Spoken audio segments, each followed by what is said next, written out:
Students canteen దగ్గర start అయ్యి east campus వరకు మార్చ్ చేసుకుంటూ పోయాం. బార్కేడ్లు వేసి మా మీద లాఠీ చార్జ్ చేశారు. అమ్మాయిలని కూడా చూడకుండా అమ్మాయిల మీద కూడా లాఠీ చార్జ్ చేశారండి. మీకు ఏ హక్కు ఉందని లాఠీ చార్జ్ చేయడానికి అడుగుతాం. మేము స్టూడెంట్స్ ఇక్కడ, మేము మా యూనివర్సిటీ స్టూడెంట్స్, మేము ఇక్కడ మా యూనివర్సిటీ వాళ్ళు చదువుకోవడానికి వచ్చాం.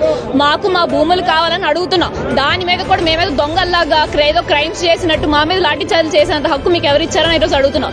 మా భూములు మాకు వెనక్కి కావాలి. ఆ భూములు మీరు కావు అని కూడా కొన్ని వార్తలు వస్తున్నాయి. రేవంత్ రెడ్డి స్వయంగా ఆయన కూడా అసెంబ్లీలో కూడా మాట్లాడారు. ఆయన ఏం మాట్లాడుతున్నారో మాకు అర్థం అవ్వట్లేదు సార్. ఫస్ట్ ఆఫ్ ఆల్ ఇక్కడ జింకలు లేవంటున్నారు, నెమలు లేవంటున్నారు. మేము రోజు చూసేది ఏంటో మాకైతే తెలియట్లేదు. మేమైతే వాటిని జింకలు నెమలని అనుకుంటున్నాం.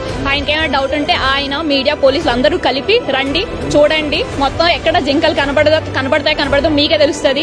చెరువులు లేవంటున్నారు, మష్రూమ్ స్టాక్ లేవంటున్నారు. ఏంటండి ఏం డెవలప్మెంట్ మీరు చేద్దాం అనుకుంటున్నారు నాకు అర్థం కావట్లేదు. 400 ఎకరాల ఫారెస్ట్ ని మొత్తం తీసేసి మీరు ఏం డెవలప్ చేద్దాం అనుకుంటున్నారు?